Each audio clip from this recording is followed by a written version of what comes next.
Alka-Seltzer for headaches. Alka-Seltzer for acid indigestion. Alka-Seltzer for cold discomfort. Alka-Seltzer presents the Quiz Kids.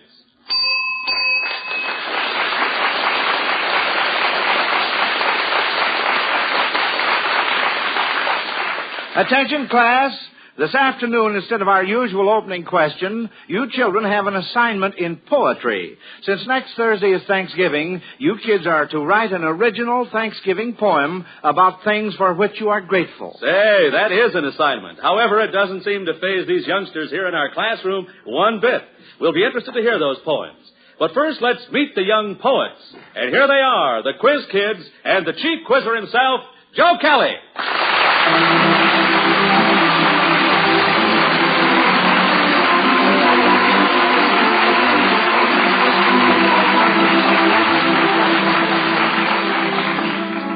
Thank you, Bob Murphy, and hello, everyone. I'm happy to mark so many of you present in school this afternoon. Now, before we start our question session, folks, I'd like to bring you up to date on the Quiz Kids' 4th annual Best Teacher Contest. Last Sunday was the opening date of our contest, and already the entries are really pouring in. And say, do we have a surprise for all you students and teachers? Just wait till you hear. The makers of Alka-Seltzer have added 2 more wonderful prizes to the long list already offered. But like I said, this is a surprise, and we'll tell you all about it later. Right now, it's time to get busy on today's schoolwork. Here we go with roll call. Lonnie? I'm Lonnie Lundy. I'm 12 years old and in the 8th grade at Lincoln Junior High School in Park Ridge, Illinois. Joel?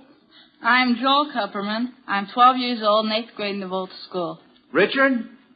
I am Richard Weixler. I'm 8 years old and in 4th grade at the University of Chicago Laboratory School. And returning to school, we have Ruthie. I'm Ruthie Deskin. I'm 14 years old, and I'm in 3B at South Shore High School.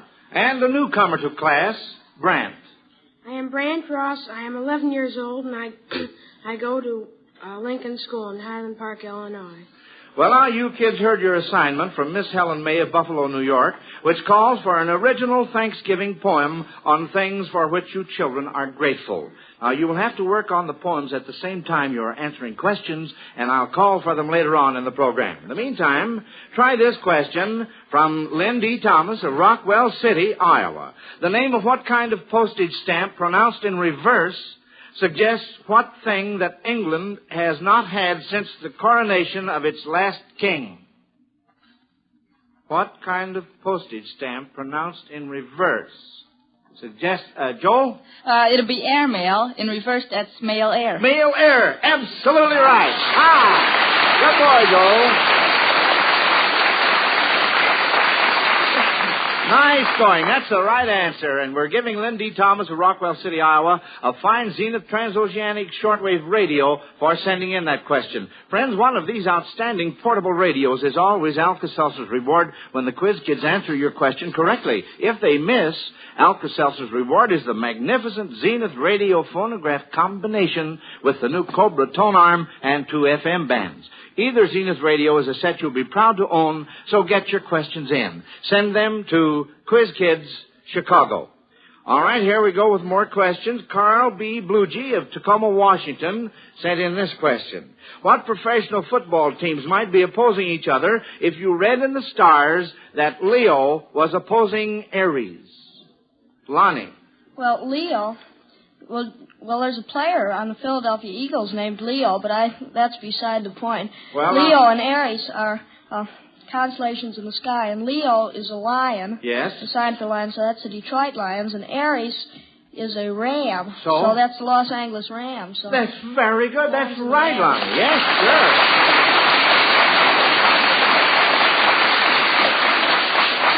How did the Los Angeles Rams come out last Sunday, Lonnie? Last Sunday, let's see, the Rams played, Who did they play? I've forgotten the Sunday before, I know. Joe? I think they played the Packers. No, they played the New York Giants. So how'd the game come out? Joe? I think the Giants won. No. No, the Los Angeles Rams defeated the New York Giants 52-37. Well, now, let's get back to the question. If Ursa Major were versus Aquila, Richard. Well, Aquila is the eagle. The eagle, so. And Ursa Major. Ursa Major is the big bear. Big bear, so what? So it would be the Chicago Bears and the Philadelphia Eagles. Right, that's right. Yes, sir.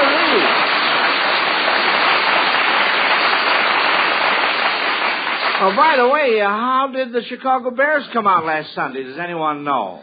Lonnie? They beat the Green Bay Packers 7-6, and the other team, the Eagles, also won their game. I think it was against the Boston Yanks.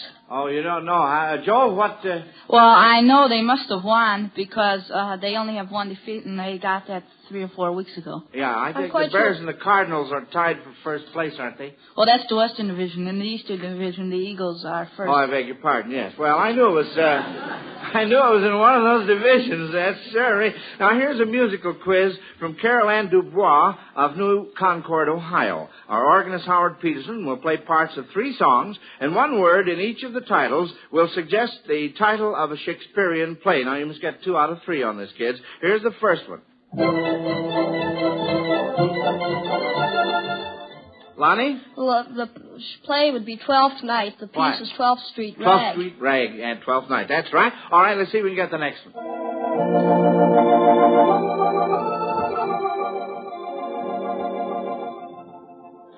Lonnie? That's I'll See You in My Dream, so it'd be A Midsummer Night's Dream. Very good, Lonnie. Very good. And here's the last one.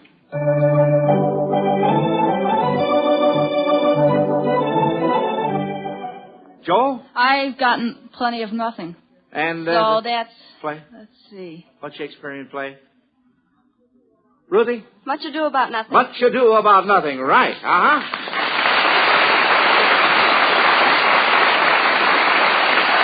Before we take up this next question, a word from Bob Murphy. Yes, Joe, and this word is directed to all of you folks who have never tried Alka-Seltzer for the relief of headaches. Now, the next time you have a headache or someone in your family has one, just drop 1 or 2 Alka-Seltzer tablets into a glass of water. Watch it bubble up and dissolve, then drink it.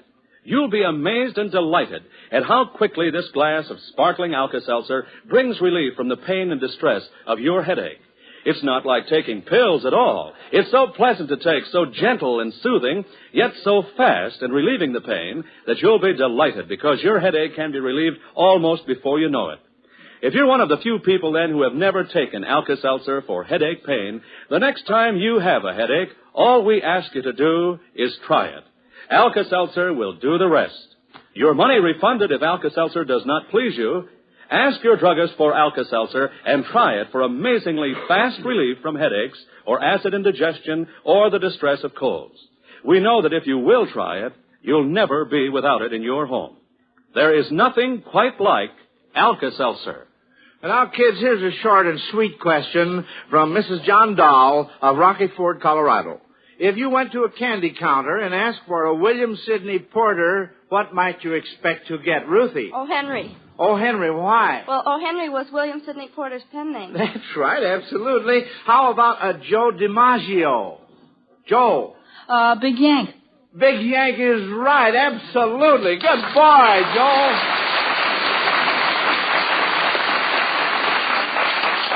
You kids certainly know your candy bars, all right. Well, now this question from Thomas H. Elliott of Boston, Massachusetts, suggests the idea that a lot of people are timid about listening to music by the old classic masters just because the very names of the composers sound so impressive the people are afraid the music will be above them.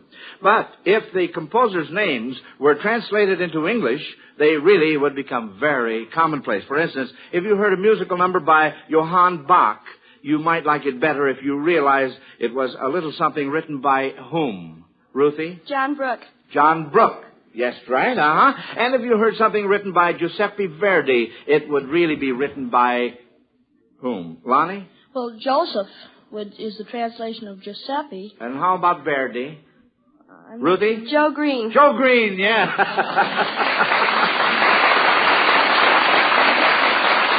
William R. Sewell of New York City has sent in this little nature study, kids. If you had to assort the following creatures according to whether they were insects or amphibians, how would you classify them? The first one is a newt. Richard? Amphibian. Amphibian is right, How about a Cecropia? Richard again. Insect. Insect, that's right, because it's a moth. Cecropia moth. And now then, kids, I'm going to hold up this next question for a minute while we talk to the boys and girls listening in about the Quiz Kids 4th Annual Best Teacher Contest. Now, as we told you last Sunday, this year's contest is bigger and better than ever. Why, say, just think of it. You high school and elementary students have a chance to win a $1,000 United States security bond for writing a letter about your favorite teacher. Yes, that's the great first prize offered by our sponsor, the Miles Laboratories, in this year's Best Teacher Contest. Altogether, there are 553 prizes for students this year. Besides that $1,000 United States security bond for the best letter, there are two $500 United States security bonds for the next two best letters. 20 fine Schwinn bicycles with built-in fender light, kick stands, tank, and horn for the next 20 best letters. And 30 beautiful 17-jewel Wittnauer watches by Longines Wittnauer Watch Company for the next 30 best letters. And 500 gold-plated Quiz Kids pins and honor certificates for the next 500 best letters. That's 553 prizes for the students who write in about their favorite teacher this year. And wait a minute. Now, remember I said we had a surprise for you? Well, listen, here it is. Along with the grand first prize of a $1,000 United States security bond, the makers of Alka-Seltzer have arranged for the student who wins this prize to have a wonderful 2-week trip. Yes, it's the Three Nations Tour conducted by the Happiness Tour Travel Agency of Chicago. Now, that word wonderful doesn't even begin to describe this fascinating Three Nations Tour, boys and girls. You take your mother or your father with you, and you travel to Canada, Old Mexico, and here in the United States you'll see such sites as the Pacific Northwest, Hollywood, Catalina, Carlsbad Caverns. Oh, say, this is a trip you'll remember all your life. This happiness tour can be yours if your letter wins first prize. And do we have a surprise for the winning teacher, Joe? Oh, you bet we do, Bob. You already know that the teacher who wins the honor of being selected the best teacher of 1949 will be given a grand cash prize of $2,500 for a full year of study at any university or college, will appear on our nationwide Quiz Kids program, and be royally entertained for a week here in Chicago with all expenses paid. Now then, in addition to that, the makers of Alka-Seltzer have arranged a trip to Miami Beach, Florida for this year's winning teacher. Yes, sure, that's what I said. Some happy teacher will board a big new DC-6 Delta airliner and fly to Miami Beach, Florida for a week's stay at the McFadden Deauville Hotel on the ocean front. Now, I want to say to all you boys and girls listening in, that happy teacher can be your favorite teacher if your letter wins in our Best Teacher Contest. That $1,000 bond can be yours. That exciting Three Nations Happiness Tour can be yours. So get busy on your letter and send it in. Here's all you do. Just write a letter of any length on the subject, "The Teacher Who Has Helped Me Most." Write your letter by yourself, without any help from your parents or your teacher, and send it to Quiz Kids Best Teacher Contest, Chicago 77, Illinois. Make yours a sincere, honest letter, remembering that what you say is more important than how you say it. And don't put off writing this letter that can mean so much to you and your favorite teacher. Do it right now. This contest closes midnight, December 18th.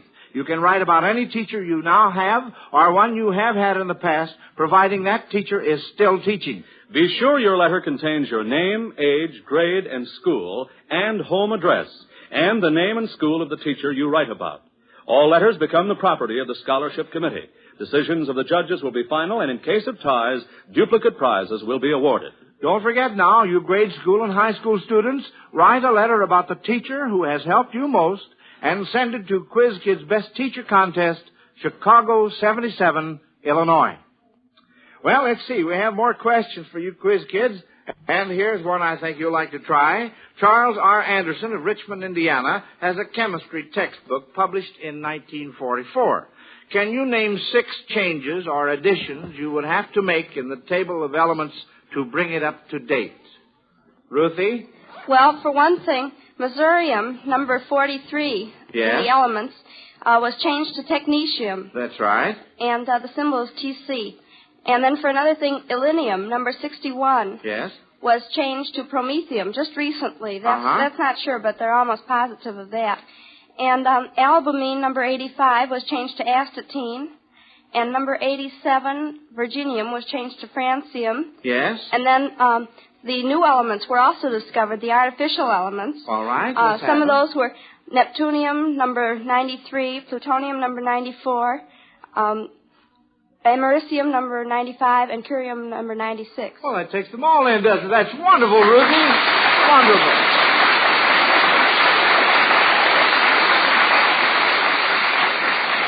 Only asked for 6, and you gave me 2 times 4, which is 8. And, you know, that's certainly interesting, especially about the new ones. It reminds me of the thrill we all had a few years ago when Dr. Glenn T. Seaborg, right here on the Quiz Kids program, made his first public announcement of the discovery of elements Americium and Curium. All right, now the next question from our Alka-Seltzer question box is a quickie from Ethel M. Smith of West Hartford, Connecticut. There are 16 men on a side, and one of the 16 is a woman. What is the game? Richard?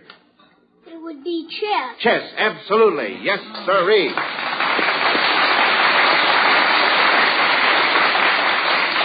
Next question coming up is a math question from Frank Rosenthal of Detroit, Michigan. If you use all the digits from 0 through 9 as often as you like, how many 5-digit numbers can you make?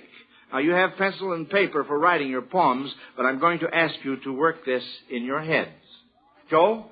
Well, it'll be all the numbers from 9,999, from 10,000 to 99,999.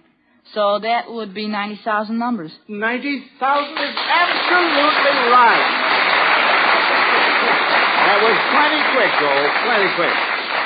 Now, I've just had the nod from Bob Murphy, and it means that he has his crystal ball all set up, and we're going to have a look into the future. Right you are, Professor Kelly. Look closely now, Professor, and tell me what you see. Okay. Well? Yes, I'm trying, Bob, but, well, it's a little hazy, don't you think? Oh, come now, Professor. Surely you can see that golden brown turkey, that cranberry sauce, those candied sweet potatoes, and those great big pieces of pumpkin pie. I've got it. It's a Thanksgiving dinner. Oh, you bet it is, Joe. And what a feast. Why, the table is full to overflowing with all the good things to eat. And say, you know, Mother, when the folks sit down to that wonderful Thanksgiving dinner you cooked for them next Thursday, they're not going to give too much thought to the consequences of overeating. So, Mother, be on the safe side. Here's a suggestion. Check that Alka-Seltzer supply in advance. Yes, make sure you have Alka-Seltzer on hand in case some of the folks enjoy too much Thanksgiving dinner and, as a result, have acid indigestion. You know, Alka-Seltzer offers amazingly fast and wonderfully soothing relief from acid indigestion.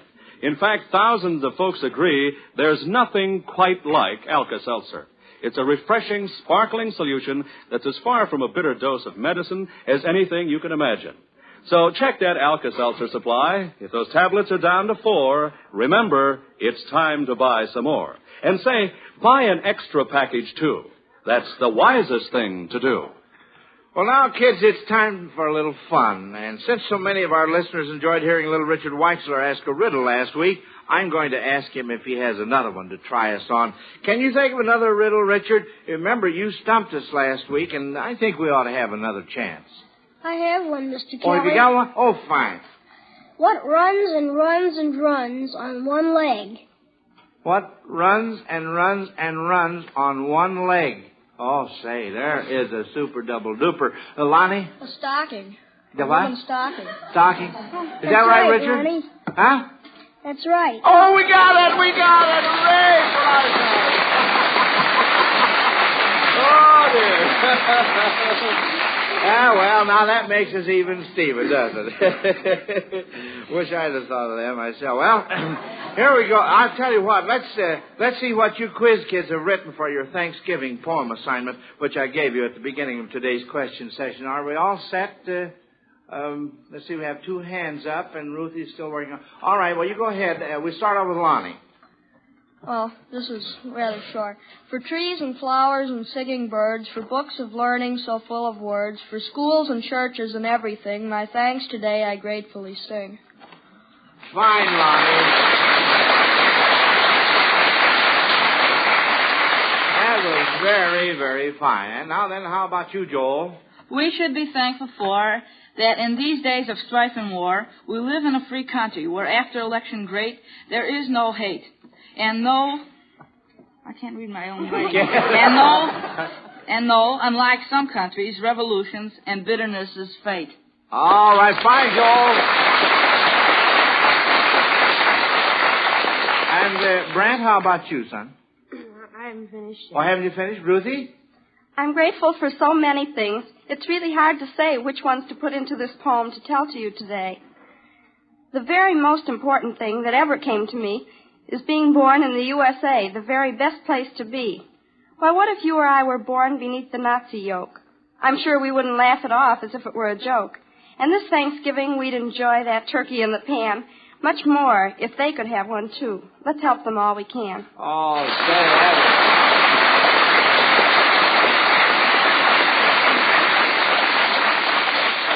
That was a dandy, Ruthie. And Brant, have you finished yet?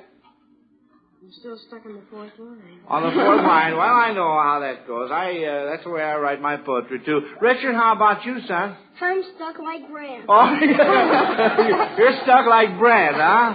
Well, let's see. Now, maybe the two of you fellas could get together and help each other out. Well, what is your poem about, Richard? Why don't you tell us just in words what you're thankful for? I'm very thankful to be able to live in the USA and not to have to live in some country where there's war and stuff like that. Yeah. And what else? I'm glad to have a good mother and father and to go to a good school and have good teachers there.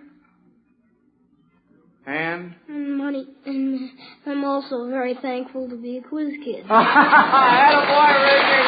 That was all right.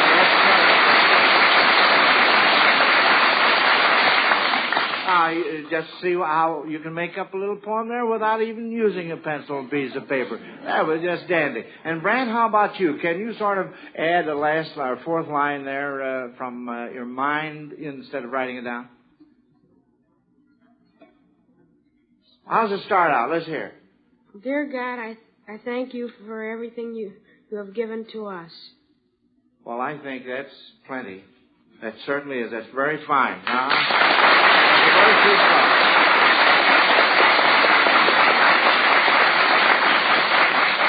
I'm pretty sure we're all very, very thankful. Now, here's a question here. Hugh Thompson of Dwight, Illinois, wants to hear a little discussion on this question, kids. Do you think it would be fairer to discontinue the Electoral College and let the candidate who wins the most popular votes be the winner in future elections? Joel? Well, yes, because in some states, say where not many people vote, or in the larger states, they may carry the election. And the popular vote, actually, that's the principle of electing. It really isn't quite fair, though we might be able to keep on the Electoral College if we use a proportional system by dividing the state's electoral vote according to how much percent the candidates get out of it. Yes, That sounds very logical. And Ruthie? Well, I think we should definitely discontinue the Electoral College unless we use something like Joel said, because it's sort of, well, like a farce or hypocritical to do something like this and then say that we have a really free election, because there are possible cases where you can, a candidate can win more votes and yet lose the election. It doesn't usually happen, but still, it's the principle of the thing. Yes, And Lonnie?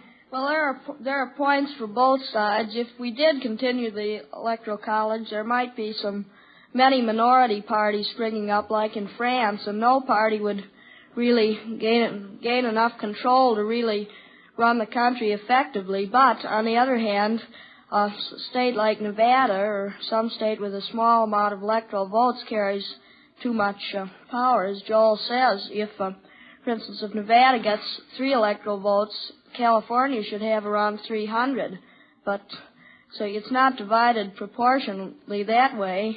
And as Joel said, I think it would be better if the states were divided. And Joel, did you want to add something to this? Well, the best example against the whole thing would be the election of 1876, where there were two candidates, Hayes, Republican, and Tilden, Democrat. Tilden got a majority vote, but according to the electoral system, Hayes was elected, and he was a minority president. Uh-huh. So that could happen again. Yes, it could. Well, I think that we've had a very nice discussion on this, and I'm sure Mr. Thompson of Dwight, Illinois, is very, very happy with the outcome. Now, Harry McDonald of Chicago wants to turn the tables on this question. He wants you youngsters to pretend you are at the opera, but instead of someone's asking if there's a doctor in the house, you are to tell if there is a doctor in the opera. Now, suppose you were singing the opera La Traviata.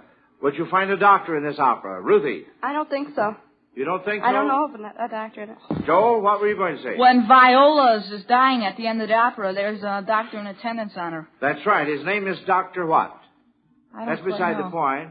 But there is a doctor in the opera. His name is Dr. Grenville. Uh-huh. And now suppose you were attending the opera, The Marriage of Figaro. Would you find a doctor in the opera? Joel? Well, that was the doctor that, I don't know exactly his name. It began with B, I think Basilio, that was always helping this uncle to try to marry his ward. Yes, his name was Dr. Bartola. Oh. Mm-hmm. Uh-oh. Well, there's the bell. Uh-huh. And, of course, you all know what that means. It's time to question the judges and see who won this afternoon. I will give them a chance to add up the scores. And while we're waiting, here's an important message about One-A-Day brand vitamins. Have you had your vitamins today? Are you giving your family the protection of One-A-Day brand multiple vitamins for the winter months ahead? You buy winter coats and warm clothing as insurance against winter weather. But by all means, remember your wintertime vitamin insurance, too. Can you be sure that your diet is not low in vitamins? Don't take chances. Be sure. Take One-A-Day brand multiple vitamin capsule every day this winter. Easy to take, low in cost. That large family-size package of 120 capsules costs only $3.50. The 60-capsule package, only $2. So ask your druggist for One-A-Day brand multiple vitamin capsules. All right, attention, quiz kids. Here are your report cards. Now, as I read your grades, remember that whether you win or lose, you will each receive a $100 security bond from the makers of Alka-Seltzer to help you with your future education. And remember, too, that we take into consideration your age as well as the number of correct answers you gave in determining your grades. After doing that, the judges say that as a class, well, we didn't miss any questions today. Yes, sir. Just like last Sunday, we didn't miss any. And Joel and Ruthie tied for first, and Lonnie and Richard tied for third. So we'll see you four back in school next Sunday in competition with Patrick Conlon, age 11. Now, I hope all of you folks will be with us next Sunday when our special guest will be Dr. Philip S. Moore of Notre Dame University, who will speak to us from far-off Australia. And between now and next week, all you boys and girls listening in, I want you to be sure and get busy on the letter you are going to send in to our Best Teacher contest. Yes, sirree, I want every one of you to have a chance at winning one of the wonderful prizes, and your letter will give you that chance. So write it and send it to Quiz Kids Best Teacher Contest, Chicago 77, Illinois. And now, until we call class to order next Sunday, this is Joe Kelly dismissing the Quiz Kids. Goodbye, kids. Bye, Mr. Kelly.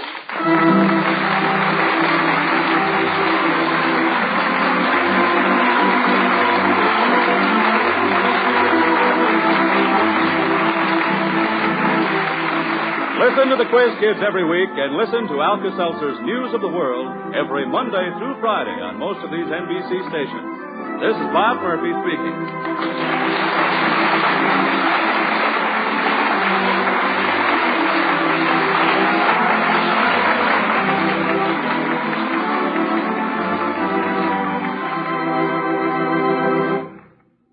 This is NBC, the national broadcasting company.